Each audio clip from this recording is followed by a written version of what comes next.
Bonjour à tous, donc moi je suis Xavier, je suis directeur des opérations de Datacraft et donc on est ravis de vous recevoir aussi nombreux, alors peu en présentiel mais beaucoup à distance. La prochaine fois, il faudra venir en présentiel, hein, surtout qu'on a prévu un pot à la fin pour pouvoir continuer les échanges. Voilà. Et donc on est ravis d'accueillir les équipes de l'URSSAF pour nous présenter leur richesse en termes de données open source et toutes les actions qu'ils sont en train de mener pour mettre à disposition encore plus de données. Ils vont nous présenter et puis leur donner leur stratégie. Et puis, ce sera aussi l'occasion d'échanger avec eux. Si vous avez des besoins dans vos métiers, dans vos applications particuliers, si vous avez des besoins, n'hésitez pas à leur remonter. Voilà. Je sais qu'ils sont très à l'écoute pour toujours améliorer leurs données, leur qualité et les jeux qui sont à disposition. Et ils seront ravis d'avoir un retour sur vos besoins. Ça marche. Dis-moi juste, les personnes qui sont à distance au niveau du chat. Sur le chat, on s'en occupe si vous voulez poser des questions. Après, si vous voulez à distance, vous pouvez allumer vos caméras parce qu'on vous voit. Donc, je ne sais pas si vous voyez, effectivement, on a plusieurs écrans. Donc, on serait ravis de vous avoir à l'écran aussi si vous voulez allumer vos caméras. Comme on est nombreux, je ne sais pas si on fait le tour de table, ça risque de prendre du temps. Par contre, n'hésitez pas à poser des questions. Ouais. Voilà. Et donc, si vous posez une question, du coup, vous vous présentez rapidement avant de poser la question. Comme ça permet de se connaître. D'accord. Je vous laisse vous présenter, vous, les équipes, et puis enchaîner. Yes. Merci beaucoup. On va juste faire attention avec le câble ici, on va tomber. On met des pièges. Pas d'accident du travail. Alors, et hop, on va voir. Et on voit. Déjà, merci d'être là en présentiel et à distance. Donc, comme le disait Xavier, on va vous présenter la démarche d'Open Data de l'URSSAF qui a été lancée le 10 mars 2020, il y a à peu près 3 ans. Alors, On peut passer les gens oui. On verront bien après. Alors, dis-moi. Mais ouais. Ça marche. On la logistique. Par contre, je vois que ça marche pas. Ça marche plus. Bon, c'est pas grave. Comment est-ce que ça en fait, c'est dessus.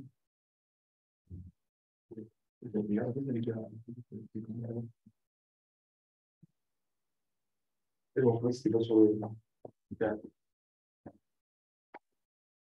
Donc, déjà, aujourd'hui, vous avez la chance d'avoir une grande partie de l'équipe qui travaille sur la démarche d'Open Data.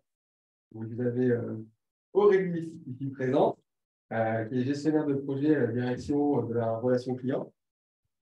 C'est ça, de manière simple. Cyril Armuré, qui est l'adjoint au directeur de la direction des statistiques. Vous avez moi-même qui a mis la démarche. Jean-Michel, qui est expert à la DRH. Pierre, qui est là-bas, qui travaille à la direction financière. Et Tac, qui est aussi là-bas, qui travaille à la direction financière.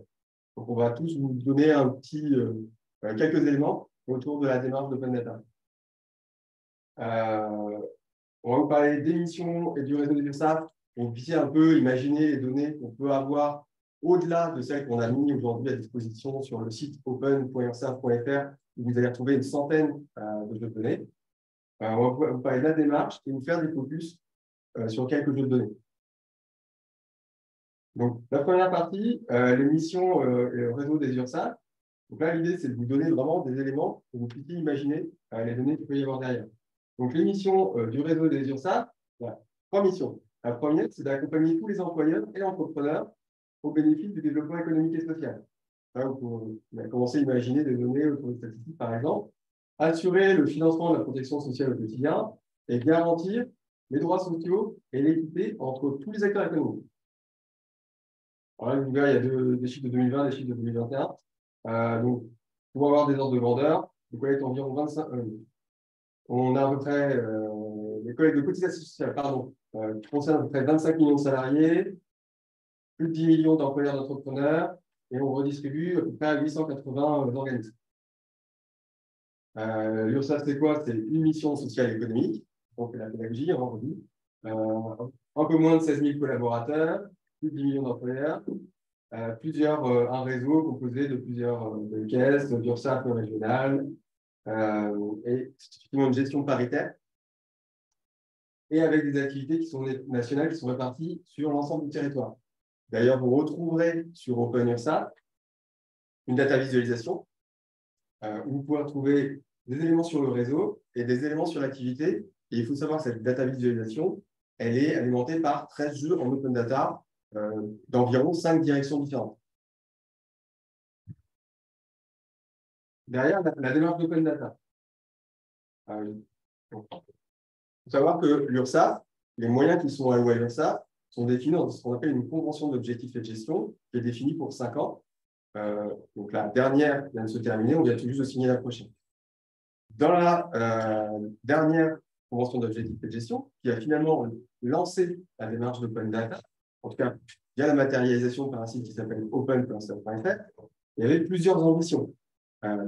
Notamment le directeur général, Yann Galerga, nous a dit, voilà, l'ambition de la Caisse nationale du réseau des URSSAF, c'est de faire en sorte que l'open data soit un moyen pour aller encore plus loin qu'aujourd'hui dans notre rôle de facilitateur économique. Parce que l'URSSAF, effectivement, on le connaît comme collecteur et redistributeur des cotisations sociales. Il a un rôle important dans l'économie, et on l'a vu dans le cadre de la crise Covid, en tant qu'amortisseur. Le réseau des URSSAF a à cœur de rendre plus accessibles ces données, notamment dans un objectif de transparence par rapport à ce que fait l'URSSAF, et aussi en tant que facilitateur pour finalement derrière permettre la création d'activités économiques ou en simplifiant finalement les réutilisations des données. Donc pouvoir aussi avoir de la transparence et permettre à des entreprises ou à des acteurs de pouvoir créer des services sur la base de ces données. Alors ça, je peux vous passer. Alors je ne sais pas si est-ce que tu as partagé avec le son ou pas à distance. Parfait. Le test. Oui. D'accord. Donc là, je peux vous montrer la petite vidéo qui a été créée quand on a lancé la démarche, qui vous explique déjà grosso modo. Ça veut bien fonctionner. À distance, n'hésitez pas à intervenir si vous entendez pas bien. Open Data avec le portail open.ursaf. Le portail open.ursaf, c'est la concrétisation de notre démarche d'Open Data qui nous permet de lire nos données en leur rendant facilement accessibilité à la table partenaire. Qu'est-ce que le nouveau portail open.ursaf? Grâce à ce portail, vous, partenaires, collectivités, journalistes, chercheurs, entreprises, avec désormais accès aux données économiques essentielles de l'économie française, mais aussi aux indicateurs de qualité de service à l'URSSAF pour construire la recherche pour faciliter la production de toutes les chimiques. Un objectif rendre nos données accessibles et éviter les aides partout.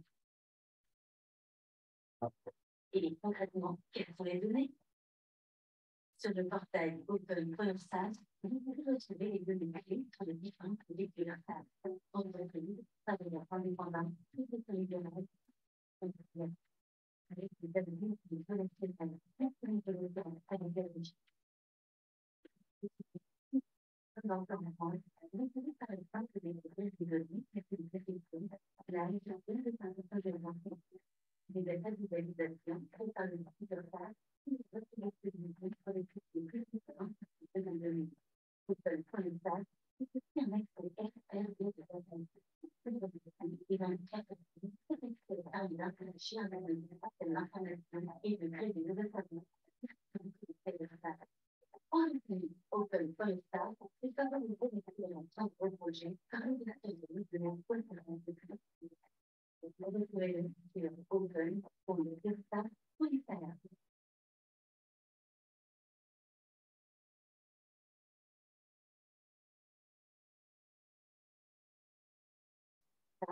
Alors, en fait, on peut pas faire. Même si c'est la pédagogie. Hein, par contre, je pense qu'il faut que je revienne à la présentation. Est-ce que si je fais ça, je ne reviens pas? Parce que là, du coup, alors, je fais des chefs pour moi. Voilà. C'est bon. Donc, un autre point qui me paraissait important de partager avec vous, au-delà de la petite vidéo, c'est de vous dire que la démarche Open Data, finalement, il y a deux faces à une même pièce. C'est-à-dire qu'il y a un volet interne. Donc, nous, on a un enjeu en interne de sa culturelle Open Data. On a un enjeu en interne de produire de la donnée et de la mettre à disposition. Et quelque part, quand on fait ça, on travaille sur l'offre. On ne présume pas les usages. Mais l'idée aussi, c'est de travailler sur le volet externe. Et sur le volet externe, il y a deux choses. Le premier volet, c'est un enjeu de notoriété, faire savoir que ça existe. Parce qu'encore aujourd'hui, quand je discute avec certaines entreprises, avec certains acteurs, même ça fait 3 ans, on ne connaît pas l'existence du portail. Et on a aussi un enjeu de comprendre les besoins. Et donc, au-delà de travailler sur l'offre, de travailler sur la demande, de comprendre les besoins des entreprises et des différents acteurs, pas que les entreprises, pour voir comment on peut y répondre. Parfois, on aura la réponse immédiate, parfois, il faudra du travail, et parfois, on dira, non, pour les contraintes qu'on a, on ne peut pas. Parce qu'on a un démarrage d'open data, on a un certain nombre de réglementations à respecter, RGPD, secret des affaires, secret aussi. Un élément aussi qui peut être intéressant à partager, c'est, j'appelle ça les personas, c'est dans les travaux qu'on a menés, on a pu voir qu'il y avait différents profils d'utilisateurs de l'open data. On a identifié 3 profils, les data curieux, les data interprètes et les data experts. Les data curieux sont des personnes qui ne vont pas être intéressées par la donnée en tant que telle. En fait, ils sont novices, ils ne savent pas forcément bien la manipuler. Par contre, ils vont être très avides des data visualisations et des mises en forme des données. Vous avez les data interprètes qui, eux, oui, OK, les data vis, c'est intéressant, mais vont s'intéresser aussi aux données, et plutôt sous forme de téléchargement CSV, Excel. Et puis, les data experts. Et les data experts, eux, ils vont plutôt manipuler les API, ce que ne vont pas forcément faire les autres. Et souvent, en termes de profil, c'est plutôt des profils développeurs. Donc ça, c'est un peu les 3 catégories que vous pouvez retrouver sur différents, finalement, types d'utilisateurs. On va avoir les médias. Et dans les médias, en fait, quand on a démarré, on s'est rendu compte qu'il y avait déjà 2 profils. On a les journalistes, qui vont peut-être être plutôt des data curieux, et les data journalistes, qui eux vont avoir échangé avec certains, mais dire non, moi, les trucs qui sont déjà tout formatés, j'en veux pas, moi je veux attaquer la donnée, je veux la travailler. Et on a des exemples de data journalistes qui ont fait des choses. Par exemple, le Parisien a utilisé certaines de nos données pour faire une analyse sur les restaurants fast-food versus les restaurants traditionnels, par exemple. On peut avoir le secteur de l'éducation avec les enseignants, les étudiants, et les administrations collectivités territoriales et les organisations du secteur privé. Bon, là, je vous ai mis vous regardez dans le support, c'est plus pour vous dire que nous, aujourd'hui, il y a plusieurs licences qui existent. La licence Etalab et la licence ODBL. Nous, on est sous licence ODBL. Donc, l'utilisateur est libre de partager, copier, distribuer, utiliser la donnée, produire des créations à partir de ces bases de données et modifier, transformer, construire à partir de ces bases. Après, l'ODBL, il faut préciser que le jeu de données existe, la source et l'invention de la source. Donc, ça, je vous laisserai regarder. Est-ce que pour les questions, pas de questions sur ça s'il y a des questions, allez-y. Hein. À distance, si vous avez des questions, n'hésitez pas, on vous entend. En fait, ça représente 14 millions de personnes dans les 20%. Il y a 10 millions d'entreprises. Et tu as dit 10 millions d'employeurs. Oui. Donc, c'est 10 millions d'employeurs. Oui, après, il y a beaucoup aussi on a un tout type de travail d'employeurs. C'est pas que les employeurs, hein. Il y a les travailleurs indépendants aussi. Oui, voilà, donc il y a les travailleurs indépendants et les auto-entrepreneurs. Oui, il y a déjà plus de 4 millions d'indépendants. D'accord. À distance, il y a une question? Il n'y a pas de question? Voilà. Si il n'y a pas de question, je vous propose de passer sur les jeux de données et puis de passer la main à Cyril, 30 experts des données statistiques. On va même limiter que celle d'avant. Et du coup, il n'y a pas l'exhaustivité des employeurs. Donc, vous avez des employeurs de France, je veux dire. Donc, vous avez les données. Alors, nous déjà, on est régime général. Ça veut dire que tout ce qui est régime agricole, ce n'est pas nous. En l'occurrence, c'est la CCMSA. Mais si on met de côté le régime agricole, a priori, Il y a l'exhaustivité. Pour moi, il y avait plus que 7 millions d'entreprises. Non, 10 millions d'entreprises. Oui, mais si on enlève les 4 millions d'indépendants, ça fait 7 millions. Pour moi, il y avait plus que 7 millions de. Alors, on a le détail sur le site. Parce que vous avez aussi dans les 10 millions, vous avez aussi les comptes de particuliers employeurs, c'est-à-dire les personnes qui passent par le CESU pour embaucher un jardinier, je ne sais quoi, voilà, ils sont comptés là-dedans. Grosso modo, c'est toute la population qui, à un moment donné, a eu besoin d'ouvrir un compte en fait à ça.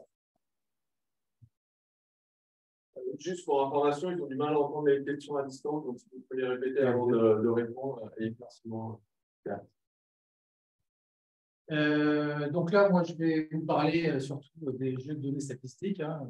Je suis la direction statistique de l'URSSAF. Donc, globalement, nous, en fait, on a deux axes de travail, la direction statistique. C'est on va dire, la statistique, en fait, au service des métiers. C'est pour alimenter les missions de l'URSSAF. Donc, par exemple, les inspecteurs des URSSAF ont besoin de suivre, en fait, les actions de contrôle. Et puis, donc les statistiques au service, nous, on a développé ça au service de la connaissance économique. C'est tout ce que vous allez trouver en fait sur le portail UrSSAF, même si maintenant on a aussi de la donnée sur les activités de l'URSSAF au sens large.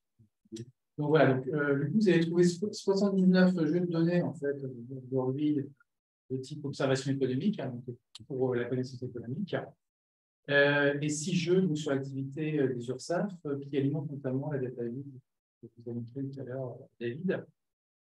Et donc sur observation économique, en fait, on va avoir des données sur les sujets sur lesquels on a l'habitude de publier des actions statistiques. Vous avez aussi un portail qui s'appelle ursaf.org avec un espace statistique où vous allez trouver notamment les publications statistiques que l'on produit de manière régulière, soit tous les mois, soit tous les 3 mois, soit tous les ans, en fonction des sujets. Donc, les principaux sujets, c'est l'emploi et la masse salariale. Donc, quand on dit emploi, hein, c'est les effectifs salariés des établissements d'employeurs du régime général. Des données sur les embauches, puisque en fait, quand un employeur veut embaucher, il doit faire une formalité qui s'appelle la déclaration préalable à l'embauche. Ça génère de la donnée que nous on compile pour produire notamment une publication sur un indicateur d'embauche qui est assez utile parce qu'en fait c'est quand même un indicateur assez avancé en termes économiques, puisqu'en général quand il y a des inflexions économiques ça passe bien souvent d'abord par les embauches et l'intérim aussi.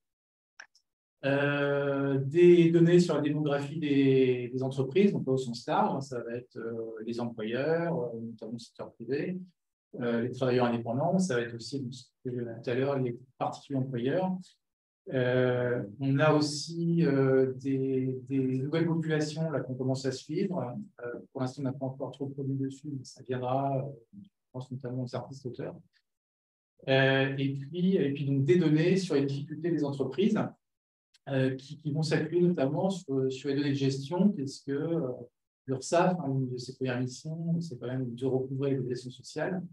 Et donc, quand un usager de l'URSSAF n'arrive pas à payer ses cotisations, donc là aussi, ça peut être un indicateur économique. C'est ce qu'on a vu notamment pendant la crise 2008-2009, récemment aussi, la crise Covid. Hein. Alors, ça fait chuter forcément les rentrées d'argent. Enfin, en tout cas, ça fait augmenter les défauts de paiement de la part des entreprises. Et puis, on aura là-dedans potentiellement des choses comme l'octroi de délai de paiement, parce que l'URSSAF a aussi des offres de services qui permettent, par exemple, d'échelonner les paiements des cotisations pour l'employeur sur une difficulté. Et donc, ces données sont rafraîchies régulièrement. Hein. Je vous ai dit tout à l'heure qu'on a des publications statistiques mensuelles, trimestrielles et annuelles. Et dans ce cadre-là, en général, ça donne lieu à la mise à jour de jeux de données associés. Donc, on en a là sur les 79, en fait, on a 66 jeux qu'on met à jour régulièrement dans l'année. Donc, quand c'est mensuel, ça veut dire en général que c'est adossé en fait, comme baromètre mensuel. Et puis, quand c'est trimestriel, souvent, c'est parce qu'il y a une publication qui s'appelle Stature, une collection Stature. Donc, une publication trimestrielle aux conséquences conjoncturelles qui sort des chiffres, notamment sur l'emploi, sur les embauches, les particuliers employeurs, sur les entrepreneurs, en fait, eux donnent lieu à une publication tous les semestres. Donc, par exemple, au mois de juillet, on va sortir les chiffres à la fin de l'année. Et donc, avec ce jour d'entrepreneur, avec cette publication d'entrepreneur, on a donc 2 jeux qui sont mis à jour. Un jeu qui va vous présenter les données d'entrepreneurs ventilés par secteur d'activité et un jeu par département. Donc, tout ça sur une période, en l'occurrence depuis le début du dispositif entrepreneur qui date de 2009. Voilà, donc ensuite je vais vous parler un petit peu plus précisément de ce qu'on peut trouver sur PowerSAF. Alors, peut-être ce que je devrais vous dire aussi, c'est que la direction des statistiques en fait produit des statistiques publiques, même si on ne fait pas partie du service de statistiques publiques au sens strict, hein, comme l'INSEE ou les services de statistiques ministériels. En fait, dans la mesure où on collecte via des données. Donc,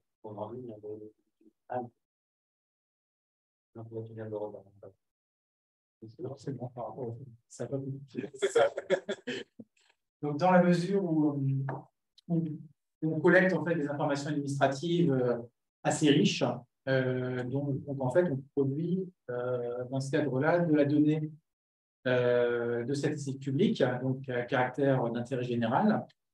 Et donc, ce qui fait que, en fait, on a des données qui vont être surveillées, entre guillemets, par l'autorité de la statistique publique qui, elle, va nous labelliser, en fait, les séries de données que l'on produit. Et donc, aujourd'hui, il y a 2 procédures, on va dire. Il y a une procédure de la validation des données, donc avec une analyse assez stricte de notre chaîne de production, etc. Donc, vous avez notamment les données sur les effectifs salariés, la masse salariale qui rentre dans ce cadre-là. Vous avez les données aussi sur les déclarations d'embauche qui sont labellisées. Et ce qu'il faut savoir, c'est par exemple la production des effectifs salariés se fait dans un cadre partenarial avec l'INSEE. C'est-à-dire que tous les trimestres, on produit les chiffres sur l'emploi du secteur privé et l'INSEE récupère ces données-là, y ajoute les données sur la fonction publique, sur le régime agricole, qui récupère en fait ça, et consolide tout ça donc, pour avoir l'emploi global. Mais le gros du morceau sont les effectifs salariés du secteur privé, donc sont produits par l'URSSAF et diffusés notamment sur Open Data. Alors, je vous dis ça pourquoi? Parce que en fait, souvent, les utilisateurs de ces données-là aimeraient bien en avoir plus, notamment avoir plus de ventilation, plus fine, etc. Et quand on est sur la statistique publique, on ne peut pas faire n'importe quoi. C'est-à-dire que nous, ce qu'on diffuse, on considère cette qualité, que ce n'est pas trop brouté, parce que notamment, en fait, on produit des séries conjoncturelles. L'idée, c'est de voir les infections épidémiques, etc. Donc, plus on va aller fin dans la donnée, et plus ces infections vont être broutées, et moins le message économique qui est derrière va être pertinent. C'est pour ça que les jeux de données qu'on met ne sont pas forcément à des mailles hyper fines, même si on diffuse des choses, croisés, secteurs, départements, etc. Vous avez aussi un jeu de données, alors, on a pu le tester récemment, qui est très prisé, c'est un jeu de données avec plus d'1 million d'observations, qui donne les effectifs salariés et nombre d'établissements du secteur privé au niveau de la commune, croisé avec le secteur, mais le secteur très fin, c'est-à-dire au niveau du PLAPE. Et donc je disais, on a pu le tester récemment parce qu'en fait, il se trouve qu'on l'a mis à jour là, début juin. Et donc, on a eu un problème technique qui a été résolu sous 2 jours. Mais en fait, pendant 2 jours, on a eu un tas de messages de l'usager qui était à la recherche de ce fichier. Donc, visiblement c'est un fichier qui est très utilisé, mais ce qui est pas étonnant, parce qu'effectivement, c'est un fichier très fin. Quand on veut avoir une analyse de l'emploi au niveau communal, voilà, c'est quand même une information très précise. Alors, par ailleurs, ça, vous savez, c'est que les jeux de données qu'on met à disposition, forcément, respectent les secrets statistiques.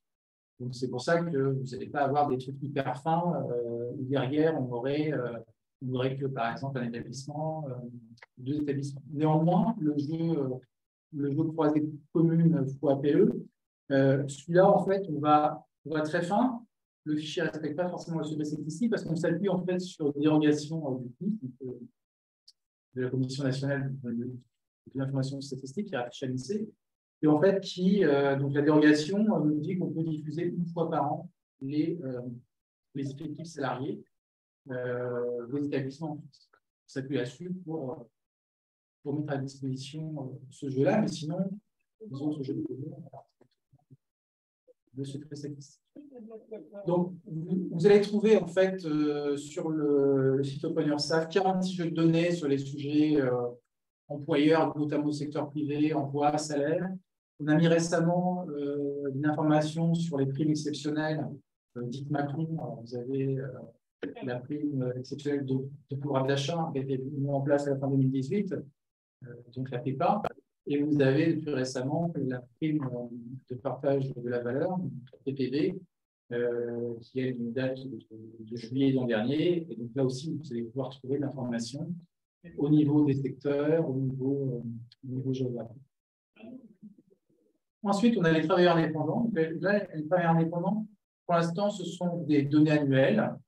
Donc sur les nombres de travailleurs indépendants, qu'ils soient classiques ou qu'ils soient auto-entrepreneurs, et également des données sur les chiffres d'affaires des entrepreneurs et sur les revenus des indépendants.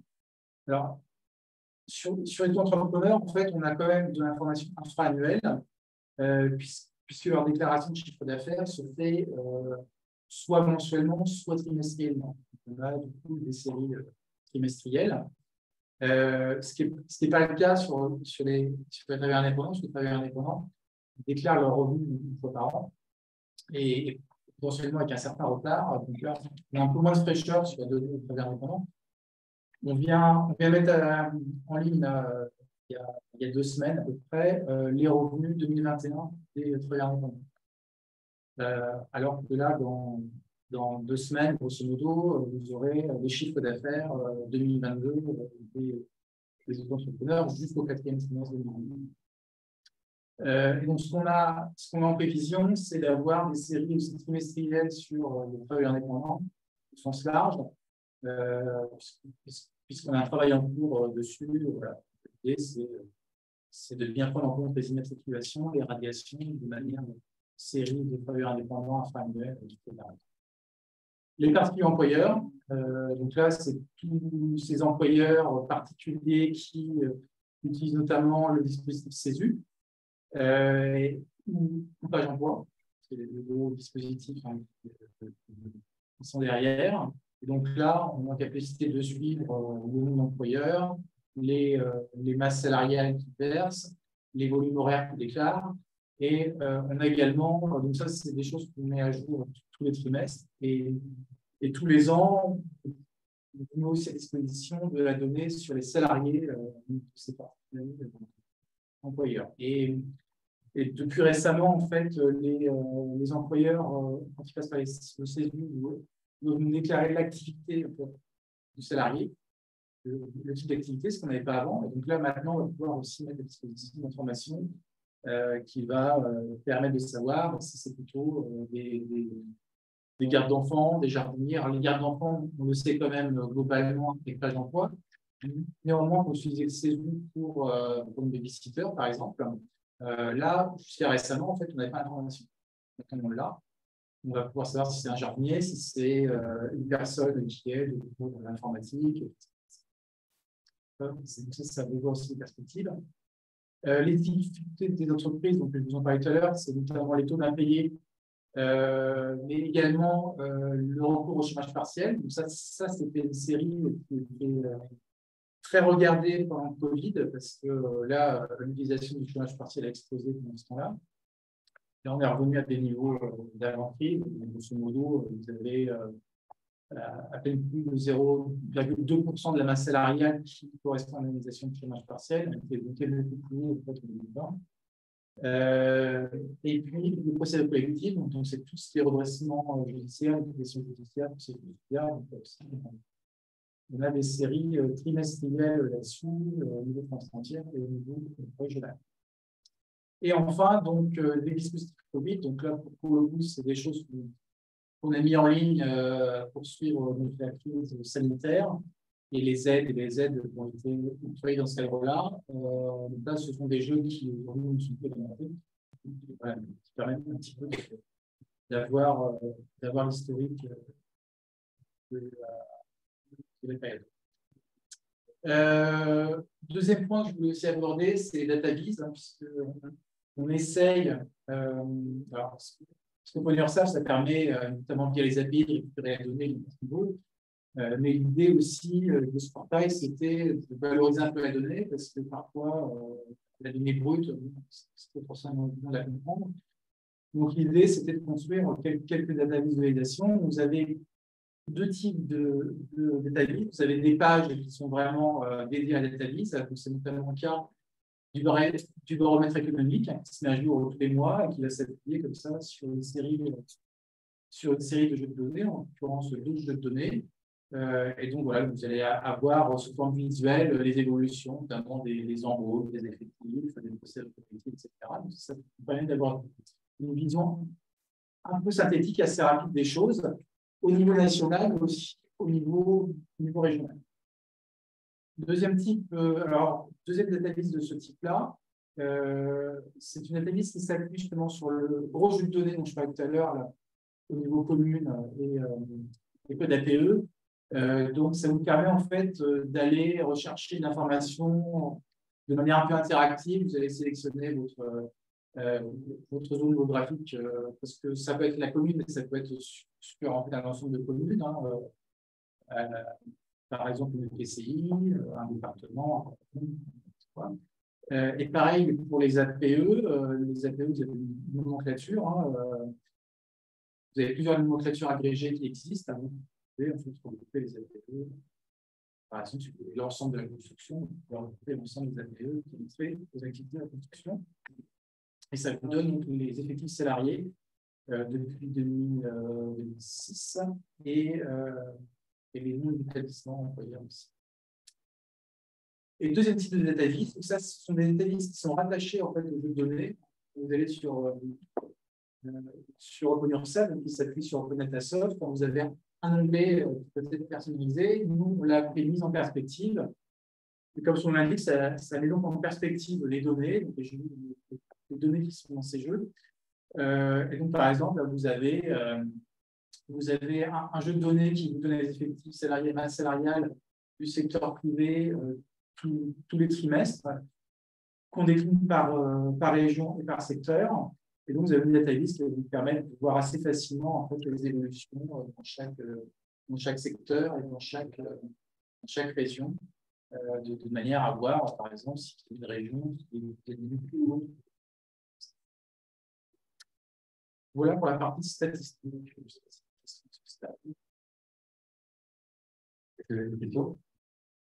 Est-ce qu'il y en a qui ont des questions à distance? Ou alors, est-ce qu'il y en a qui utilisent déjà ces données pour faire de la veille économique ou des choses comme ça?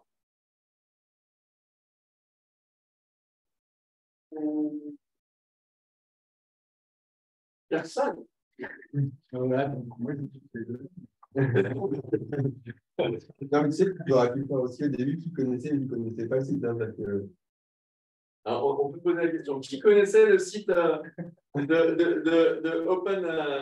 OpenURSSAF.fr? Pas moi. Pardon? Non, je ne le connaissais pas auparavant. Très bien. À distance, j'ai vu qu'il y en avait deux qui avaient levé la main aussi. Donc, il y a quand même des. Voilà, ouais. Il y a quand même des gens qui le connaissent. Mais aujourd'hui, il y en a qui l'utilisent, qui vont rechercher des jeux de données, qui l'utilisent encore ou pas encore? Dans vos applications? Non, mais je vois des noms dans les gens qui sont à distance, je sais que certains utilisent des noms. Ah, c'est qu'ils sont timides, alors ils n'osent pas. N'hésitez pas. Hein. C'est vrai que nous, côté direction statistique, parce qu'on a un réseau statistique dans cette régionale, nous, ce qu'on voit surtout remonter comme type de demande, c'est des demandes de la part d'acteurs du monde public. Les observatoires, peut-être on sait, par exemple, c'est régional, c'est départemental. Donc ça, on sait qu'il y a une connaissance de ces données-là par rapport à ces partenaires-là, mais c'est vrai, au-delà de ce type de partenaires, après, je sais que, je sais pas si c'est là, mais en tout cas, je sais qu'il y a des personnes qui accompagnent, par exemple, par des experts comptables, des observatoires, pour essayer de travailler pour accompagner les créations d'entreprises ou conseiller les entrepreneurs. Et ils s'intéressent aux données, notamment aux données qui remontent jusqu'à la économique. Moi, je suis en train de regarder là, par exemple, les établissements et les effectifs salariés. Et par exemple, voilà, il y a des données de 2020. Tout à l'heure, on disait certaines données, il y a des données de 2006. Et pour les autres, en fait, il y a le conseil des minorités, mais vous avez toujours dans la papier, dans des dossiers. Non, parce que ce qu'on met à disposition, c'est vraiment des choses qu'on a dans les entrepôts de données. Ouais. Là, on n'a rien sous format papier. Et vous n'auriez pas moyen d'aller chercher des données encore antérieures pour voir une évolution sur Alors, sur l'effectif et la masse salariale, on utilise une base qui est alimentée depuis 1998. Ouais. Donc, 2009, je ne sais pas de quelle donnée il s'agit. Ça, c'est effectif salarié et nous d'établissement dans le secteur privé, mais général. Je ne sais pas si. Je suis sur APE et 06 extraction de l'école brute. Donc ça, je pense que c'est le jeu de données au niveau commune, mais ça, c'est plutôt à partir de 2006. D'accord. Et sinon, les jeux de données trimestriels, en fait, vous avez une série trimestrielle depuis 1998, normalement. Et donc ça, c'est en fait, 98, c'est l'année où a été mise en place l'entrepôt de données statistiques. Et alors, c'est pas le tout du tout. J'imagine qu'il y a peut-être des archives papier quelque part. Encore plus. Et en fait, c'est pas le tout d'avoir le papier, c'est-à-dire que en fait, nous, les statisticiens, c'est-à-dire qu'il y a des chaînes de retraitement en fait derrière. Donc, c'est pas de la donnée brute qu'on met à disposition. Il y a du retraitement parce que, il y a parfois les entreprises ne déclarent pas, les oublient de déclarer, etc. Avec la DSN, maintenant, c'est beaucoup mieux, c'est sûr. Disons que les effectifs, maintenant, en fait, on les recalcule nous-mêmes. C'est-à-dire qu'avant, c'était l'employeur qui déclarait les effectifs. Et donc, ils déclaraient. Et j'ai pas même potentiellement ça. C'était un petit peu décodant, mais aujourd'hui, en fait, les effectifs salariés, on les recalcule à partir des données fines de la DSN, puisque les employeurs nous déclarent les données contrat par contrat. On a des règles de gestion qui dénombrent les effectifs associés à ces contrats-là. Normalement, il y a moins de corrections à faire. Enfin, il y a des chaînes de production, mais il y a moins de corrections. Donc, quand on met les séries de données à disposition, en général, on part de l'historique en fait, qu'on a en stock. Les entrepreneurs, c'est partir à 2009 parce qu'ils n'existaient pas avant. Les travailleurs indépendants, je pense qu'on peut remonter potentiellement jusqu'à 2004 parce qu'on a un trop de données qui date de 2004 là-dessus. Voilà, c'est plutôt ça la contrainte.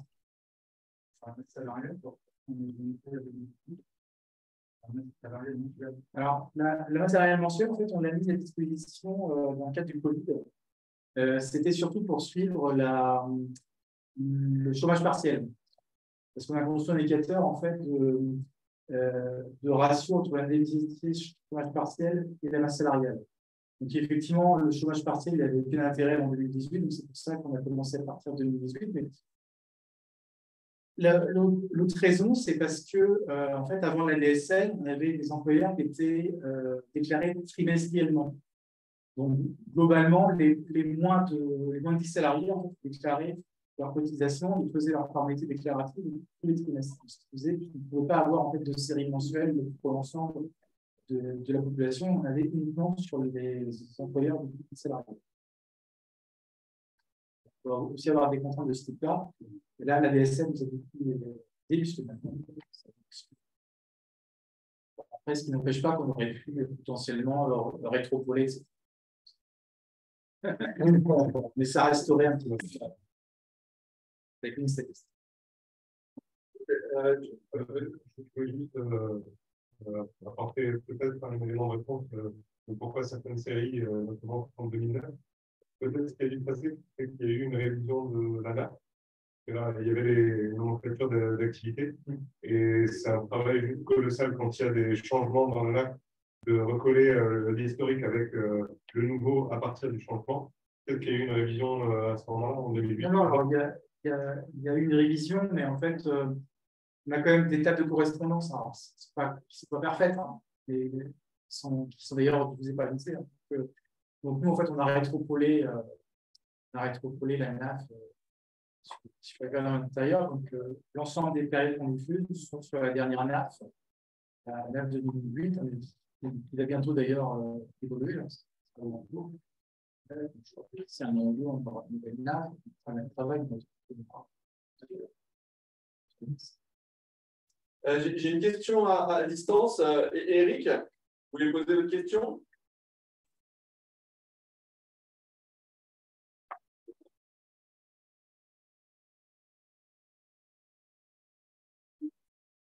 Eric, vous m'entendez?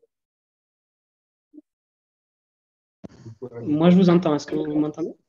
Ça y est, super. Allô? Oui, on t'entend, Eric. Super, merci. Donc, bonjour à tous, merci pour la présentation. Je m'appelle Eric Féchaud, je suis le responsable de la recherche.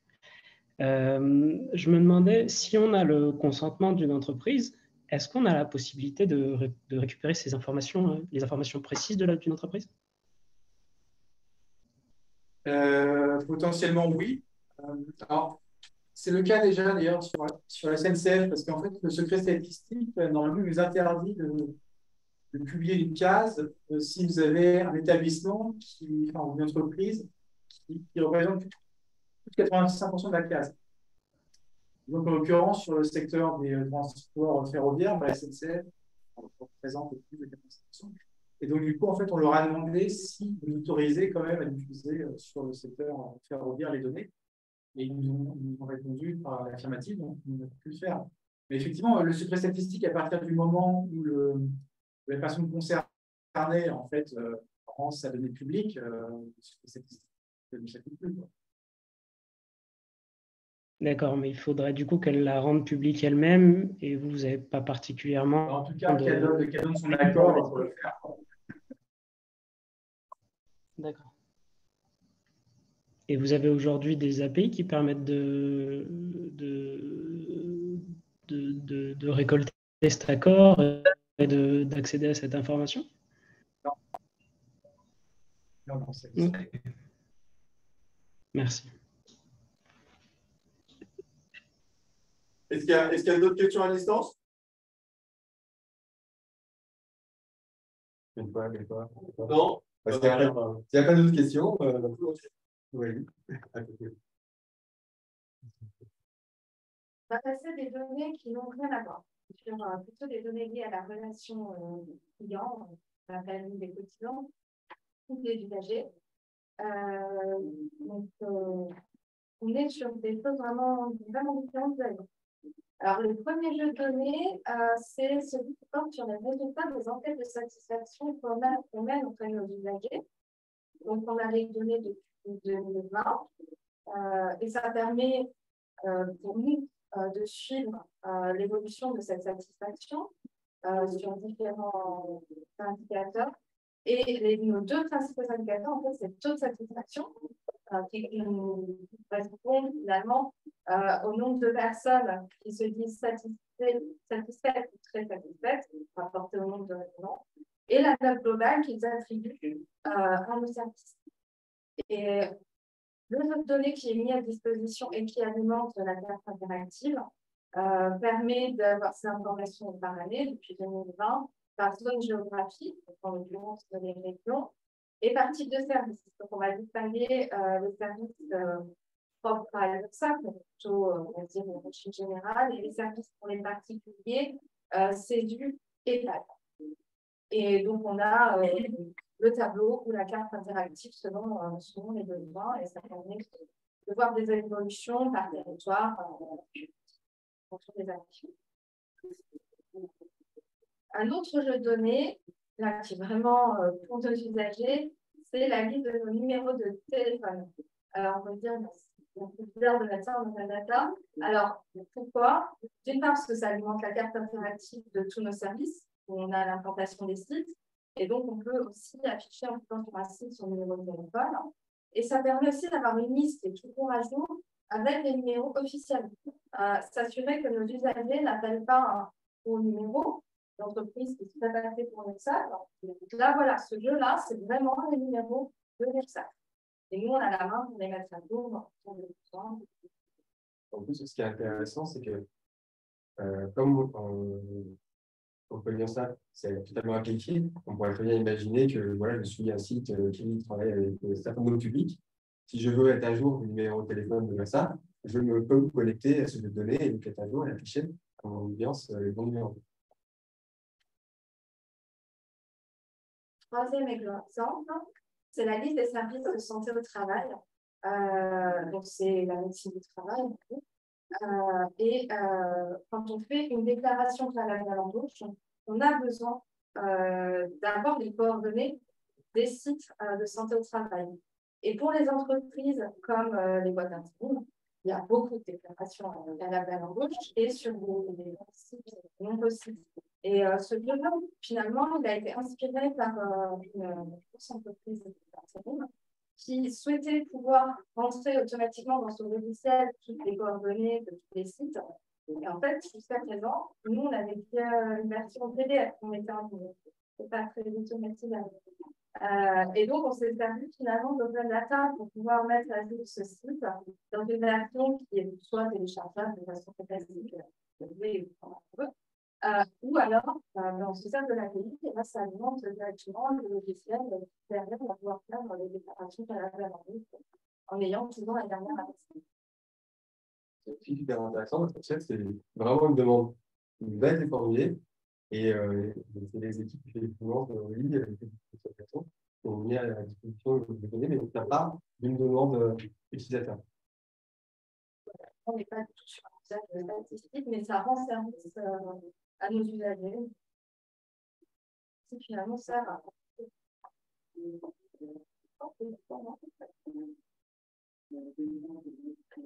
Vous avez des questions sur ces exemples de moi, votre domaine, du coup, mais. Oui, sachant qu'il y a plein d'autres données dans la direction de laquelle travaille Aurélie, notamment sous forme de référentiel. Par exemple, on réfléchit en ce moment sur mettre à disposition des taux qui sont utilisés pour établir les tailles, par exemple. Ce qui peut être utile, il y a déjà des choses, mais le fait de data avec la TI, on va aider pour des simulateurs, pour des choses sur lesquelles on réfléchit. Et comme il y a pas mal de référentiels qu'on a à disposition, comme les services de travail, ce sont des briques qui peuvent servir à réaliser des applications, des simulateurs ou d'autres services auxquels nous on a pensé et que d'autres acteurs peuvent imaginer.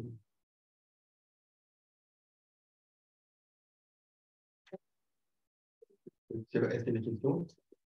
Des questions à distance? Il y a des questions aussi ou pas sur cette partie-là?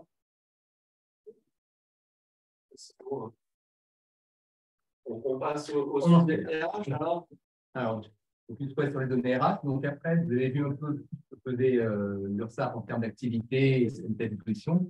Là, c'est un peu la photographie de qui fait toutes ces choses-là. Donc, c'est vraiment les données sur les effectifs de l'institution.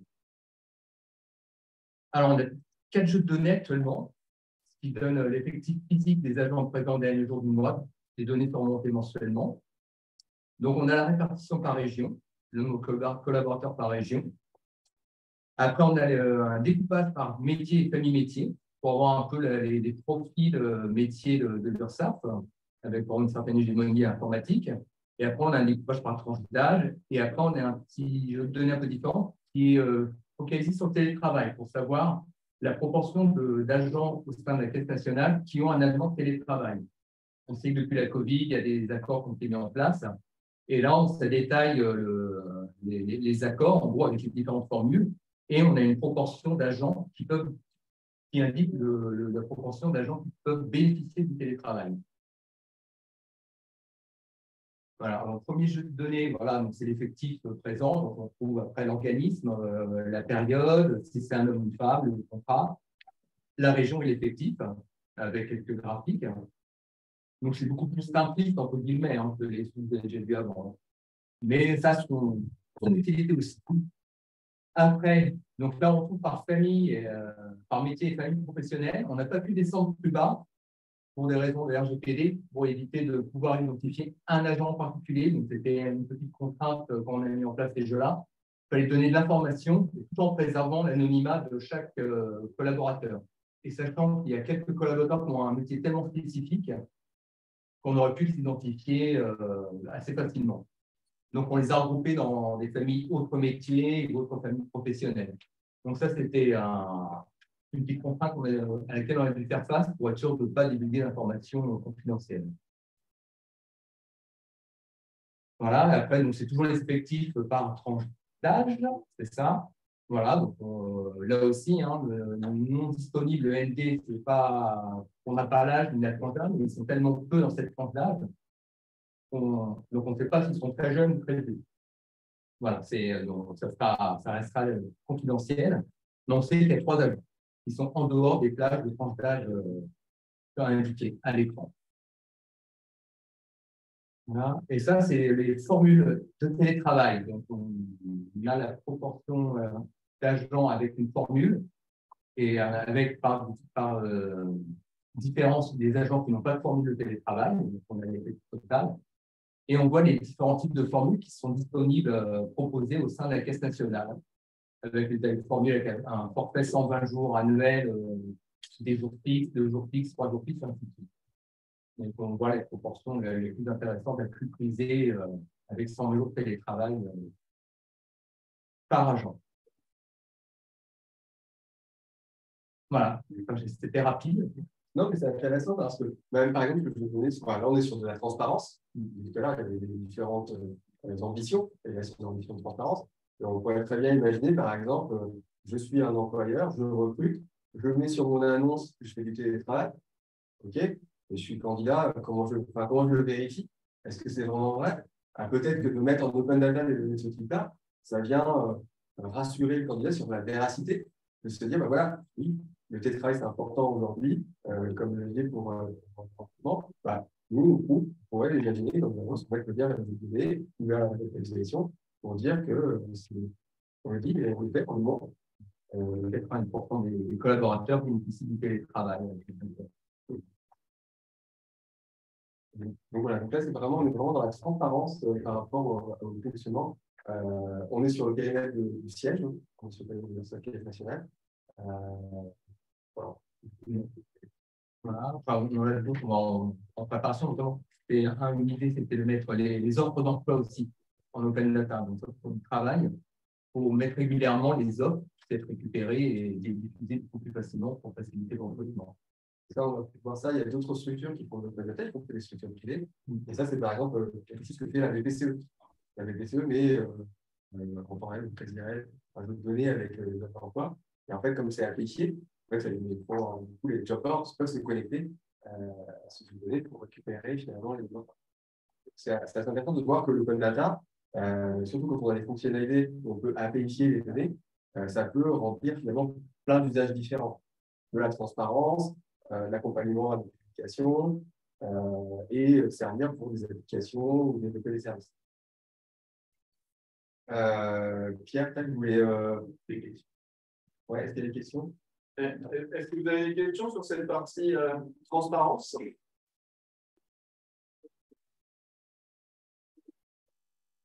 Ni dans la salle non plus?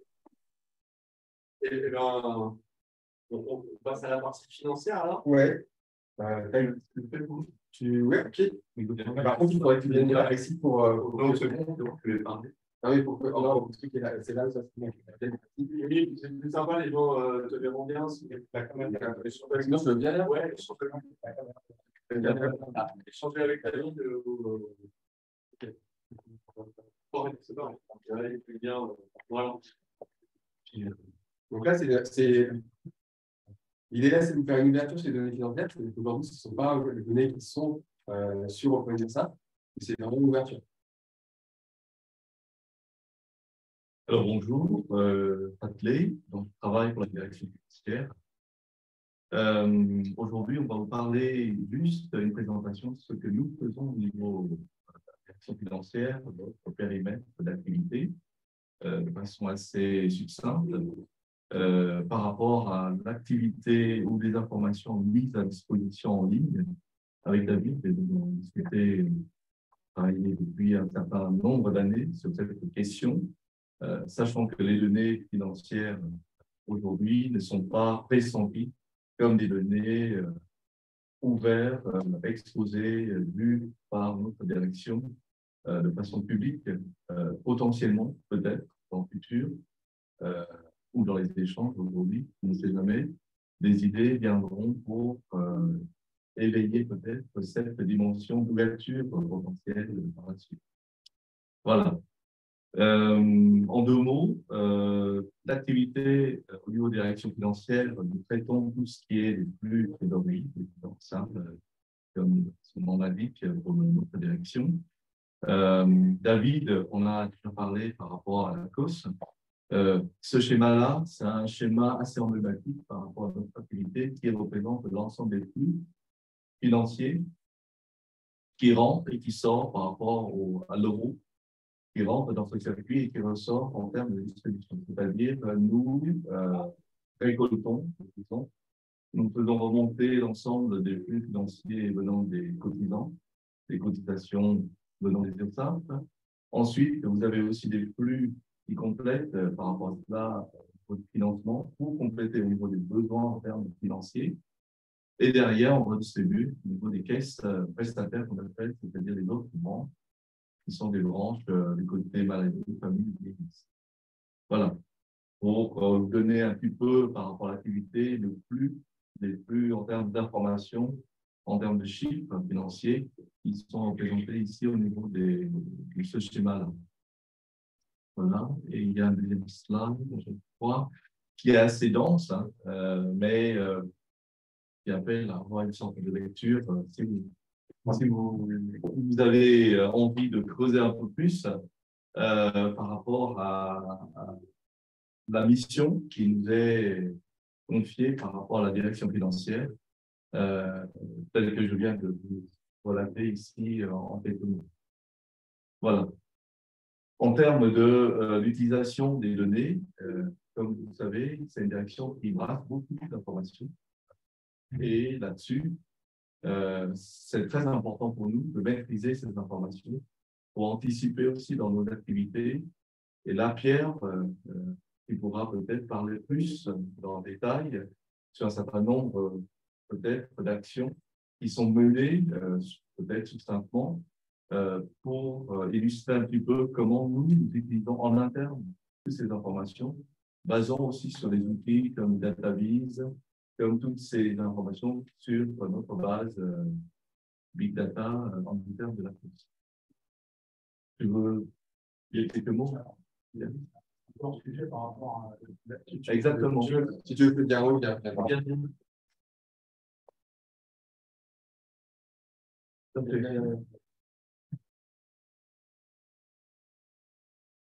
Nous, à la DFI, on a des données qui sont essentiellement, enfin, ma partie, parce que moi je travaille sur un versant très universel.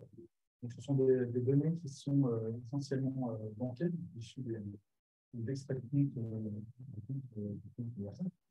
Il y a également des données télévision qui ont fait le jour, une télévision pour le lendemain pour que la TFT puisse calibrer en fait sur le besoin de capacité. Donc, ce sont des données qui divergent un peu par rapport à ce qu'on a dans l'antenne data. Dans l'antenne data, j'ai vu que vous aviez des données d'encaissement également, mais ce sont des données qui sont issues de la B2, et qui sont plutôt et qui donnent plutôt une ventilation par catégorie de quotidien. Alors que nous, de notre côté, ce sont plutôt des données bancaires. On va avoir plutôt une ventilation, par exemple, déjà en date de valeur, en date comptable, et puis par mode de versement, par exemple. Et aussi au niveau du compte bancaire. Après, je ne sais pas si ça peut intéresser le public spécifique dans le cadre de l'open data, Mais en tout cas, oui, on a ces données à disposition aujourd'hui, donc qui sont issues des logiciels de management de la trésorerie, qui alimentent notamment Sidéral, qui est notre outil statistique à la mission de Sidéral trésorerie.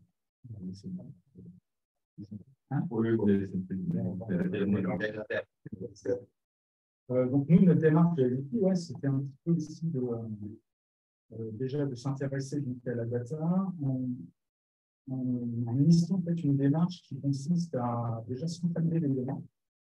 Donc, on est en train de construire notre données, un data lake, qui sera hébergé, déjà hébergé la plateforme Big Data. Et sur ce data lake, on va pouvoir collecter des outils de data lake, notamment, pour mieux explorer, pour mieux traiter ces données sans éparse. Souvent, brut, c'est pas bien interprété. Donc, ça, c'est un projet actuel. Un pôle data qui a été constitué un petit peu cet objectif l'année dernière. Et puis derrière, en centralisant toutes ces données, on va également pouvoir les croiser et faire la data list, mais aussi, pourquoi pas, mener des data science comme machine learning. Moi, c'est ce que je fais déjà avec mes moyens un petit peu limités. Et donc, voilà, ce projet Data Lake, il va pouvoir nous ouvrir des portes en termes d'exploitation de la donnée. Mais ça va prendre quelques mois, voire quelques années pour arriver à bon, on est déjà bien parti. Il y a la NSI, travail de Montpellier, c'est la mission service informatique, système d'information de la donc, voilà, on est vraiment engagé dans une démarche data et la data, aujourd'hui, c'est aussi un sujet qui compte pour la caisse nationale.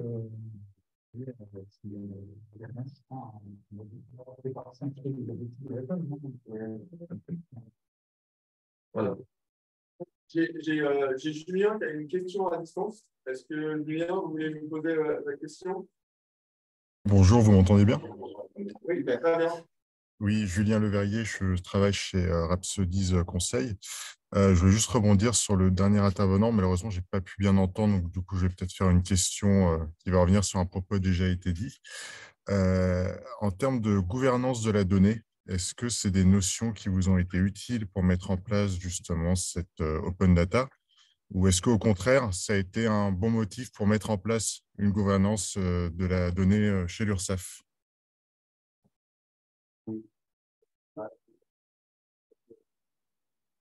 La gouvernance de la donnée, on est en train de lancer un peu la démarche pour ce faire.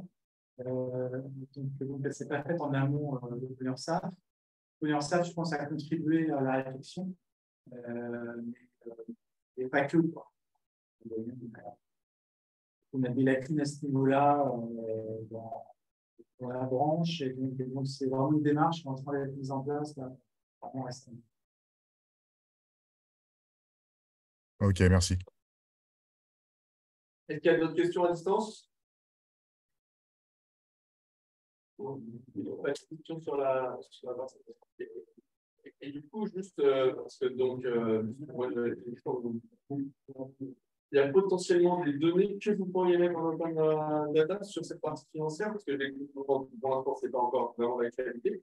Mais est-ce qu'il y a vraiment des données qui pourraient être mises dans l'open data, ou c'est un relais quand même dans le secret, et finalement, vous ne les mettrez pas et surtout, comment ça se passe? Si jamais demain quelqu'un a envie, est-ce qu'il faut contacter l'INPO, construire un dossier? Non, alors, là, aujourd'hui, comment font les gens tout simplement sur le OpenSA, qui a un contact unique, et après, on dispatche en fonction des directions. C'est comme ça que, par exemple, avec Aurélie, on a une grosse boîte d'appel qui dit moi, j'aimerais bien que le PDF, on mette sur l'API. Et comme ça a bien un fichier structuré, on a pu le coder sur ça, et derrière, répondre rapidement à réellement, donc c'est mais moi, ce que je dirais, c'est vous ne posez pas la question si possible, c'est pas possible, vous nous l'envoyez, et nous, on va inscrire Après, aujourd'hui, on n'a pas encore donné la partie de la financière. Après, il y a des points de data, on peut aussi imaginer des agrégations. C'est-à-dire que peut-être que la donnée tracking, c'est compliqué avec la data. Par contre, agrégé, il y a plein de trucs qui peuvent s'envisager. Par exemple, reprendre le schéma qu'on a vu tout à l'heure et le mettre à plat dans un fichier, par exemple, expliquer quels sont les flux entre la collecte et le service web. Si on ne connaît pas, c'est quelque chose qu'on peut faire. Il y a des choses qui peuvent peut-être s'imaginer, mais c'est qu'à terminer s'il y a un monteur. En fait, c'est ça, c'est comme il disait, sur le data, on a deux démarches. Une démarche sur l'offre, là, on peut rencontrer un peu de nos besoins, ce qu'on nous pense qui est intéressant, en fonction de notre capacité à faire. Et il y a aussi tout le travail sur la demande. Et donc, moi, je dirais, faites des expressions de besoin, parce que nous, ça va aussi nous permettre de savoir ce qui peut vous intéresser. Parce qu'on ne sait pas, on ne connaît pas tous les cas d'usage. Parce que nous, pour faire notre activité ou c'est comme ça, c'est peut-être qu'un acteur externe, il va croiser la donnée avec une donnée, avec un autre cas d'usage. Non, la question des données, c'est toujours sensible, pour parler de façon générale. Tout dépend comment on interprète un chiffre. Voilà. Donc, dans le domaine financier et surtout dans l'approche qui est une approche affichée du côté de ça sur l'open data, c'est-à-dire que toute demande est recevable. Après, il y a toujours une question de filtrage, à savoir, il y a une limite où il y a des données où ce ne sera pas communiqué parce que ça devient sensible. Et dès lors que ça devient sensible, la direction générale bloquera forcément ou instruira le dossier pour dire que ce sera pas possible. Oui, le donner en place. Comme ça, par exemple, sur la sensibilité, on a des déviations, avec des tools,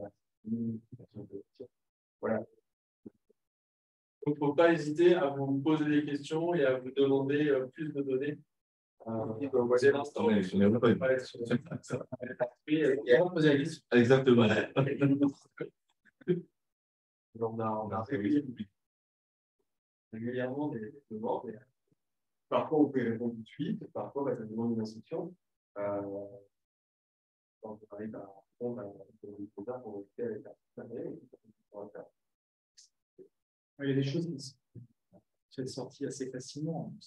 Il n'y a pas de coût derrière d'investissement. Ça peut aller vite. Après, nous, on a souvent des demandes de public qui savent qu'on a la DSN, qui savent plus ou moins ce qu'il y a dans la DSN, qui se disent ils ont la DSN, donc ils peuvent nous sortir ça. Sauf que ce n'est pas ça. La DSN, c'est un monstre de données.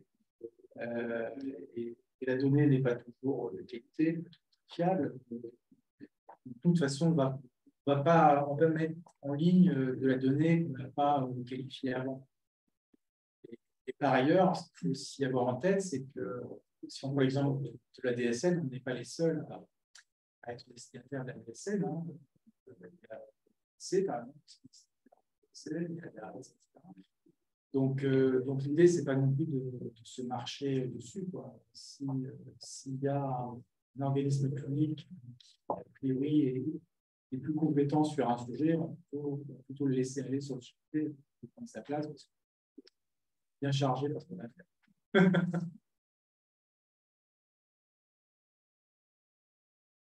Est-ce qu'il y a d'autres questions? Sur le sujet des DSN, est-ce que vous faites partie des comités pour faire vivre et évoluer la DSN? Oui, bien sûr. C'était la question pour que j'en revienne à distance. Est-ce que l'URSSAF, en fait, participe au comité qui réfléchissent à l'évolution de la norme de l'Est? Parce qu'il y a eu des exemples qui ont été cités côté RH tout à l'heure. Par exemple, les familles professionnelles ou le télétravail, qui sont des informations non obligatoires, inexistantes aujourd'hui dans la DSA et qui seraient intéressantes. Les agents David, peut-être en dire un mot. Oui, ça, je peux revenir sur ce point. C'est aussi intéressant, c'est-à-dire qu'on a un réseau pour être en open data dans les régions. Et on a le sac de Pyrénées dans notre fion avec des startups d'incubateurs. On a un atelier. Il faut aussi avoir un peu des équations pour comprendre les besoins. Et ils m'ont dit, bah voilà, très bien, le jeu de données, France entière, jusqu'à la commune, super. Ça me donne beaucoup d'informations, mais parfois, on a besoin d'aller sur les métiers. Donc, moi, je n'avais pas forcément perçu ce besoin-là. Donc, on a été voir en interne, je ne sais pas, je suis un école de la VFM, mais effectivement, c'est un point départ aujourd'hui. Et à partir du moment où on a eu connaissance de ce besoin-là, on a pu aussi aller échanger avec différents acteurs. On a échangé avec le avec l'INSEE, avec la TARES et avec Pôle emploi. Et donc, on a monté un groupe de travail pour voir dans quelle mesure on pourrait avoir une nomenclature. En lieu et place de ce champ des thérapies. Il y a eu ce groupe de travail, il y a eu une première réunion en janvier, et pour en mars, on a fait, l'INSEE a fait une expression de besoin pour que les sujets soient intégrés dans la feuille de route. Donc là, normalement, au courant juillet, on va faire au niveau de la section. Et voilà, c'est intéressant de dire, à tout moment où on connaît des besoins, on peut soit y répondre, soit voir dans quelle mesure on peut instruire, soit juste sur ça, soit avec d'autres acteurs. Et donc, ça, pour nous, c'est un sujet qui est assez intéressant, parce que ça veut dire que c'est un sujet sur lequel on travaille avec différents acteurs-là. Et dans l'instruction, on travaille aussi avec les utilisateurs de DSN, des payes, pour que derrière, ce ne soit pas une charge, c'est plutôt une opportunité pour que derrière, on puisse avoir des données en open data par métier. C'est pas intéressant. Est-ce qu'il des privés peuvent intégrer le travail? Je pense qu'à partir du moment où on aura la validation, pour l'instant, on n'a pas encore eu la validation, côté feuille de route, aujourd'hui, on saura si véritablement le sujet sera fait. On a plutôt des retours favorables. Donc, pas encore et après, effectivement, à partir du moment où on aura la solution, il faudra que les plusieurs parties, à la fois ceux qui sont dans le thème, les entreprises, pour voir comment faire en sorte que ça soit utile pour les différents acteurs. Donc, l'enrichissement des sources administratives n'est pas forcément évident a priori. Pourquoi? Parce que la DSN, un des arguments de la DSN, c'était de simplifier les formalités. Donc, dès lors qu'on demande d'enrichir en fait, la formalité, ça peut être vu comme et un peu à l'encontre de la simplicité, mais malgré tout, on voit que c'est possible. Enfin, je vous donnais l'exemple tout à l'heure, c'est une formalité déclarative, mais du CESU. Maintenant, en fait, on peut avoir l'activité exercée par Sérieux CESU, ce qui n'est pas possible avant. Donc, ça nécessite à ce que l'employeur donne un peu plus d'informations, et après, effectivement, de statistiques et de ce qu'on peut en faire affiner de cette donnée. En plus, il y a un lien qui peut en départ, et des informations. Et là, en plus, on peut télécharger les fichiers, mais en plus, on peut utiliser les API. Ça ouvre aussi des champs.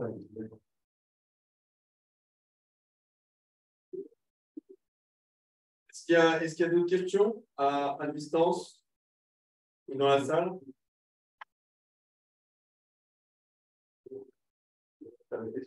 Non, je ne crois pas. Donc là, on va juste terminer sur entre guillemets et demain. Là, je vous ai mis juste un slide, je ne sais pas aujourd'hui de macro-cartographie des données, mais c'est juste pour vous dire que voilà, grosso modo, l'URSSAF, elle a quoi comme type de données? Elle a des entreprises, elle a des salariés, des travailleurs indépendants, des particuliers employeurs, peut-être d'autres populations spécifiques, et puis des informations sur l'URSSAF. Donc, je vais lister quelques éléments qui ne sont pas forcément une question exhaustive, mais c'est plus, voilà, de dire, OK, aujourd'hui, on a une centaine de jeux de données sur OpenSAF. On a d'autres données. Exprimez vos besoins. Parce que nous, ça nous permettra de les instruire et de voir ce qu'on peut faire derrière. Si vous avez envie de lire le cahier technique de la DSN en ligne, une scène lecture, vous verrez qu'il y a beaucoup de données. Voilà, je sais qu'il y a des choses sur les travailleurs handicapés. Je ne dis pas qu'on va forcément y aller, mais c'est intéressant de savoir que ça existe. Mieux de savoir qu'il y a besoin, parce que derrière, on peut peut-être soit y répondre nous, soit voir avec les acteurs, je vais vous dire quelles sont les difficultés, et peut-être que vous pouvez les choses ensemble. Donc, tout ça pour vous dire qu'après, c'est aussi en lien avec vos cas d'usage. Et encore une fois, de qualité différente. Vraiment, dans cette démarche, on travaille sur l'offre à la demande. Avec ce point, on termine avec la partie, on va dire, présentation. Oui, alors ce qu'on vous propose là maintenant, c'est de l'échange. Donc, s'il y en a qui ont envie de partager effectivement des besoins ou qui ce serait avec plaisir. Donc, je ne sais pas s'il y en a qui voient par rapport à ce qui a été présenté, en fait, pour identifier des besoins ou des besoins chez eux. Et donc, voilà, je ne sais pas si quelqu'un veut se lancer, que ce soit à distance ou ici, sur un peu l'usage. Ils font des données open data et des besoins qu'on pourrait voir par rapport à ce qui a été présenté. Bonne question.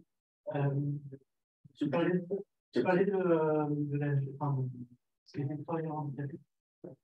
Est-ce que c'est quelque chose qui, en France, c'est quelque chose qui peut être un problème Non, pas du tout. C'est quelque chose qui est dans la recette. Même pas quelque chose qu'on a évoqué. On n'a même pas eu d'expression vivante sur le sujet.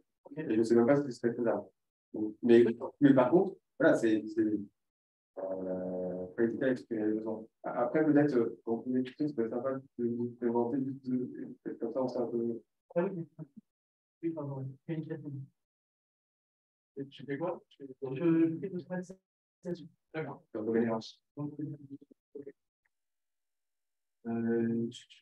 avez bien entendu à distance? Donc, la question, c'était sur la remontée d'informations sur les travailleurs handicapés à partir des DSI. Mais après, si voilà, c'est un besoin, c'est bien de le faire remonter. Ça, après, nous, on peut voir en interne. Je ne dis pas que c'est sera fait, mais en tout cas, pour tout le monde, les besoins, c'est plus facile pour pouvoir en discuter. Est-ce qu'il y a d'autres questions ou d'autres besoins Moi, je m'appelle Antoine. Donc, je suis en ingénieur, on lance un stage dans une société qui s'appelle Évidence, qui on tente de créer un produit pour expliquer des modèles d'intelligence artificielle, de machine learning.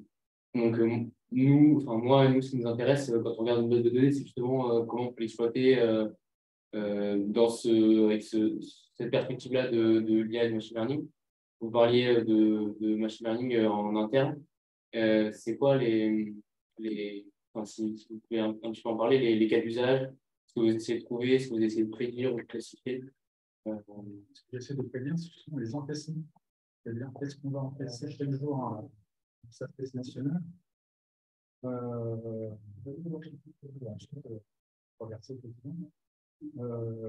C'est-à-dire qu'aujourd'hui, le travail est fait en fait par une sous-action, ça s'appelle la TSRP, qui prend en fait une prévision mensuelle et de la qualité quotidienne en se basant sur des lois miroirs.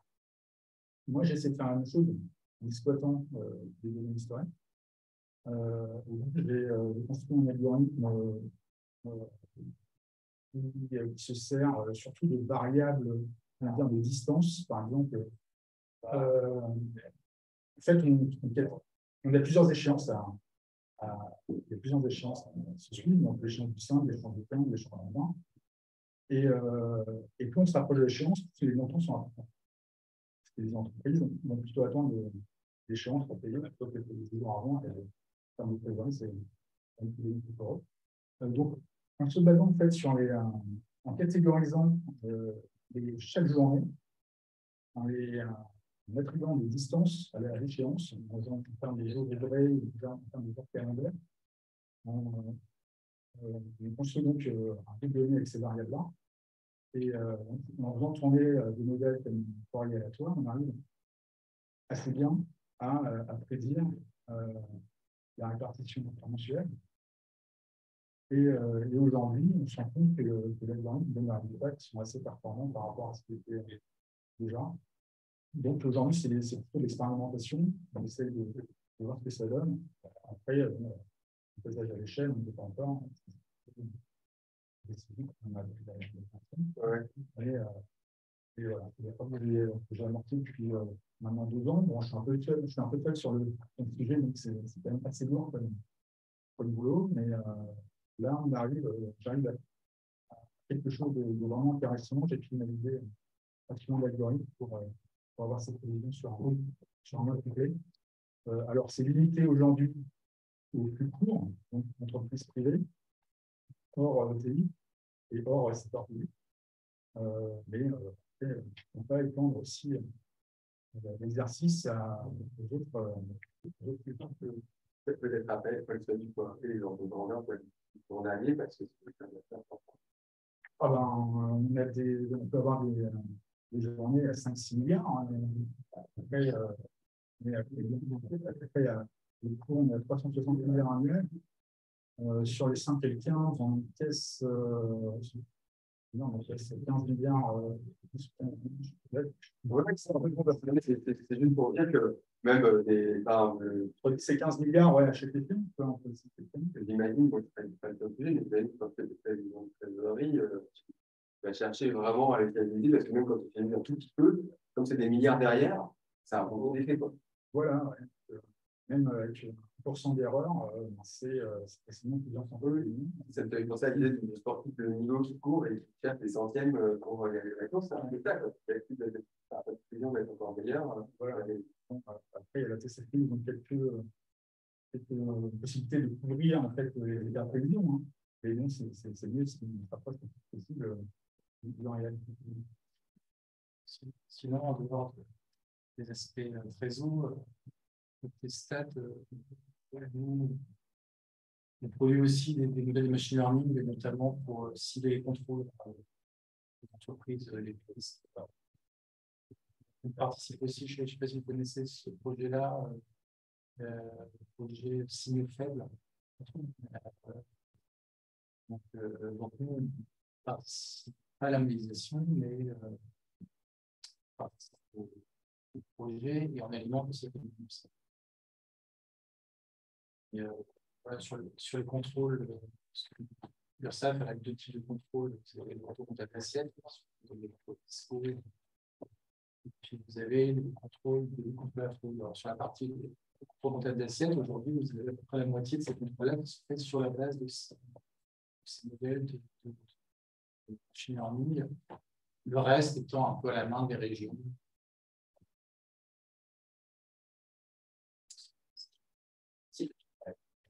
Il y a une question à distance, Julien? Oui.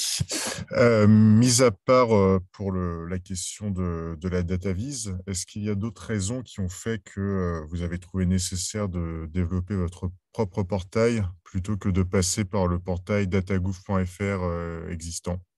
Est-ce qu'il y avait des motivations particulières pour ce choix-là?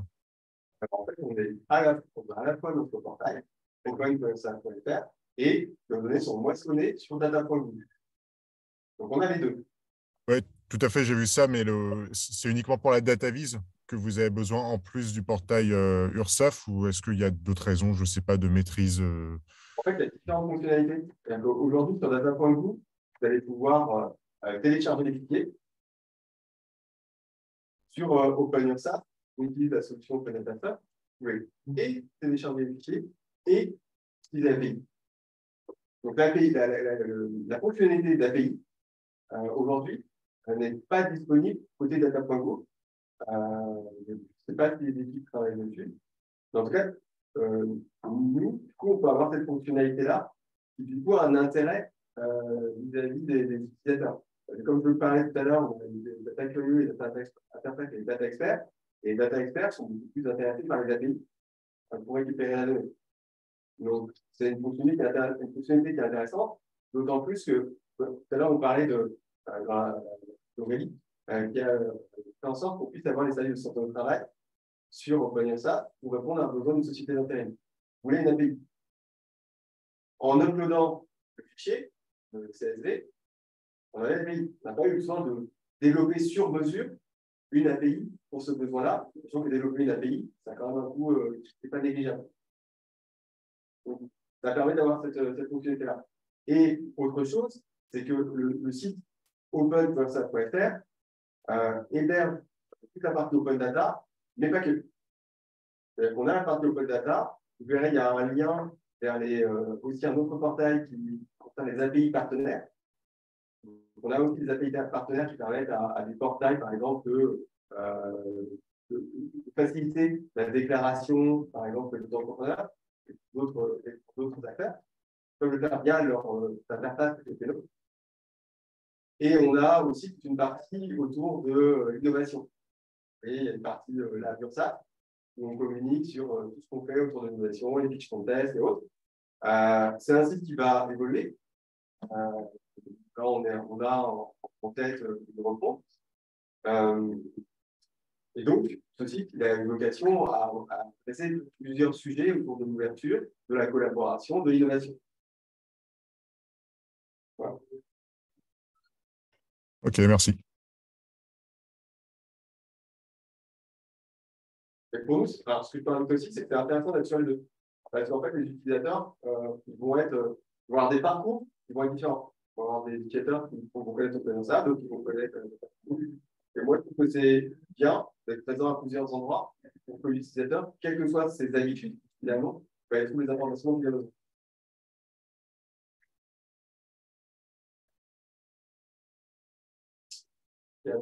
Est-ce qu'il y a d'autres questions? Après, l'heure était aussi dédiée, vous pouvez regarder les données qui sont sur OpenURSAF. Là, vous avez la chance d'avoir vraiment beaucoup d'interlocuteurs qui travaillent sur les données. Pas hésiter. Je l'avais mis dans le chat, mais je remets le lien vers le portail OpenURSAF.fr. Il est facile à trouver. Hein, si vous voulez regarder rapidement les données, si vous avez des questions sur les jeux de données, n'hésitez pas. Moi, j'avais une question, mais qui est plus liée à un métier passé, c'est que je voulais savoir si dans les. Alors, on a parlé des DSL. Si dans les DSL, on pouvait mettre à disposition des données qui étaient à la maille entreprise, ce qui est dans la DSL, et si c'est à la maille entreprise, on est sur des données un peu privées ou typiquement des effectifs. Les effectifs d'une entreprise, c'est des données complètement. Ça, les réponses. Désolé. Non, mais on a même associé notre sous-direction juridique sur ce sujet. Effectivement, il y a pas mal de demandes de ce type-là. Ce qu'on peut avoir des effectifs d'un établissement, d'une entreprise particulière. En fait, c'est une donnée qui est couverte par secret des affaires.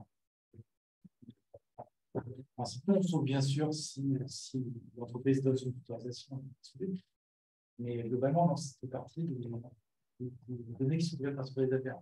Malgré tout, là, ce qu'on est en train d'y réfléchir actuellement, ça serait de mettre à disposition un fichier d'établissement avec des tranches d'effectifs, plus ou moins fines. On regarde notamment ce que fait l'INSEE par rapport à Sirène, c'est une référence. C'est un peu un feuille de route. Oui, c'est pareil, c'est lié à l'équipement d'utilisateur. On a effectivement souvent cette demande-là. Et comme dit Thierry, on a échangé avec l'association de Bernadette, on a échangé avec la direction juridique de la LNU. Voilà, parce qu'effectivement, il y a un secret des affaires. Il y a un cadre réglementaire de manière générale, il y a un cadre réglementaire. Oui, parce que c'est vrai que le salarié, finalement, c'est souvent une donnée que les entreprises elles-mêmes mettent sur leur site. Donc, on a l'impression que c'est quand même presque une donnée publique, parce qu'elle veut être libre. Ouais. Et en même temps, effectivement, c'est une donnée qui est assez intéressante sur parce que ça permet de voir effectivement sur la croissance, sur la décroissance. Et il y a même d'autres cas d'usage assez sympa, parce que moi, j'avais travaillé sur des hôtels cafés restaurants.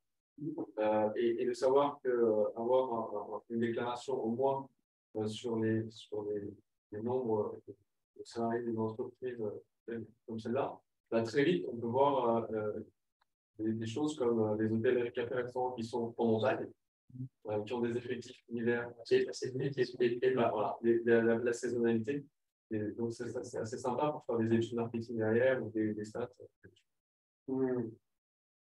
Longtemps qu'ils vont avoir le consentement de toutes les entreprises pour pouvoir le faire. Ça va pas faire de bon avec les fichiers de Sirène. Alors, Sirène, en fait, est sur des effectifs statistiques qui ne sont pas forcément récents. Là, nous, en fait, ce qu'on a plutôt en tête dans les réflexions actuelles, c'est plutôt d'être sur les effectifs réglementaires. Parce que, en fait, l'URSSAF a calculé des effectifs dits réglementaires qui vont notamment permettre de savoir si quelle entreprise doit être assujettie à telle ou telle cotisation. C'est des seuils d'utilisation. Donc ça, c'est des effectifs de façon qui doivent être notifiés en fait, à l'entreprise. Et donc l'idée, ça serait plutôt de partir sur ces effectifs-là plutôt que de partir sur ces effectifs statistiques. Comme nous, d'ailleurs, on met à disposition en ce moment sur le site OpenURSSAF, ce sont des effectifs statistiques effectifs. En fait, en fin de période, donc en fin de trimestre ou en fin d'année. Et donc, ce n'est pas la même notion que l'effectif réglementaire, qui lui est un effectif moyen, alors soit mensuel, soit annuel, mais qui en plus va tenir compte du fait que la personne n'a pas forcément travaillé tout le mois ou la personne est potentiellement en temps partiel. Donc, il y a ça aussi qui peut jouer dans ce qu'on met à disposition, c'est la notion en fait, de définition qu'il y a derrière. Parce que vous devez avoir 10 définitions pour les entreprises ne seraient pas elles-mêmes demandeuses de connaître leur effectif réglementaire. J'imagine ça va être compliqué pour eux pour le calculer. Alors, le SAP, justement, le SAP, parce qu'en fait, l'URSSAF lui notifie. Donc, elle a un dossier en ligne et donc elle sait dans son dossier. Effectivement, enfin, surtout pour des petites structures qui n'ont pas une équipe d'experts comptables ou de gestionnaires de paye dédiés pour faire ça. On ne sait jamais, est-ce qu'on va compter des alternants, oui ou non, est-ce qu'on doit compter des ETP, est-ce qu'on fait une photographie à une date donnée ou on fait des moyennes. Ça peut être un peu casse-tête pour les entreprises, effectivement, que l'URSSAF communique ça, bah, ça les décharge. Oui, mais elle le communique, aujourd'hui, elle le communique. Ah ouais, tu pourras en parler une fois, probablement. Mais là, la question, c'était par rapport à l'open data, est-ce que l'entreprise A a le droit de connaître l'effectif de l'entreprise B? C'est ça la question.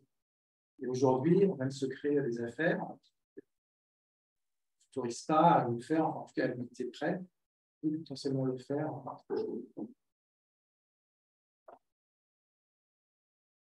Est-ce que vous avez d'autres sujets sur des besoins est-ce que toutes les discussions vous ont évoqué des idées chez vous en disant ah bah tiens oui effectivement je pourrais utiliser ça ou j'aimerais bien ça. J'aimerais bien ça.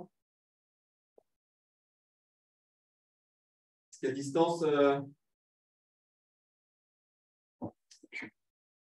les dernières données mensuelles disponibles, c'est à peine moins combien? Alors ça dépend les sujets.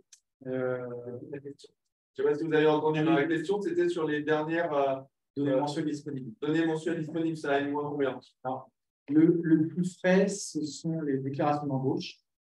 Parce que là, en fait, le 21 juillet, on va publier les déclarations d'embauche du mois de juin. Par contre, sur l'emploi, alors aujourd'hui, on a une série trimestrielle sur les salariés. Bientôt, on aura une série mensuelle. Mais de toute façon, en fait, là, au mois de juillet, l'entreprise avait déclaré les informations relatives au mois de juin. Donc, le temps de traitement, etc., fait que, de toute façon, on n'aura pas un chiffre précis avant le mois d'août. En l'occurrence, les estimations trimestrielles relatives au deuxième trimestre, au mois de juin, on va les publier en fait début septembre. C'est déjà très bien si vous arrivez à N-2 ah oui, mais à 6 semaines ou à 8 semaines après la communauté DSS. On a quand même un process de production comme assez rapide. Et même les effectifs, en fait, on va raccourcir le temps parce que quand je dis début septembre, c'est vers le 8. Et à partir de la fin de l'année, en fait, on va plutôt de produire vers le 8 décembre, on va plutôt produire vers la fin novembre. On va avancer encore le calendrier, sachant que cette production, en fait, elle est faite aussi en partenariat avec l'INSEE et la DARES, parce que la DARES produit les effectifs intérimaires. dans ce schéma partenarial, on s'est mis d'accord pour qu'à partir de la fin de l'année, en fait, on produise des chiffres à la fin de l'année. Sur un salarié, il y a 50 jours sur les mensuels. Ouais. Comment ça s'explique? Pourquoi on ne ferait pas plus de 20 jours plus de 20 jours par rapport à la déclaration? Non, non, il y a plus de 50 jours en janvier. Ça veut dire que là, le 1er juillet, on va avoir les données en mai. Le 20 juillet, non, le 20 juillet, on aura les données à 20 juin. De ma salariale. Ouais. Ils sont à plus de 50 jours, les données. En tout cas, la DSN qui est produite le 20 juillet, elle est sur la période d'emploi du mois de juin. Et plus fort, sinon ils ne nous entendent pas. Donc, on était sur la précision de la déclaration d'un salarié. Après, c'est le temps de retraitement, etc. Oui, oui. Comme on était, ce sont des données de la DSN, j'imagine qu'on aura pu les avoir plutôt que 50 jours, mais si tu me dis qu'on a plus de 20 jours, c'est peut-être pas. En tout cas, oui, la déclaration est bien. Sachant qu'il y a quand même souvent des régularisations sur les déclarations suivantes. Du morceau.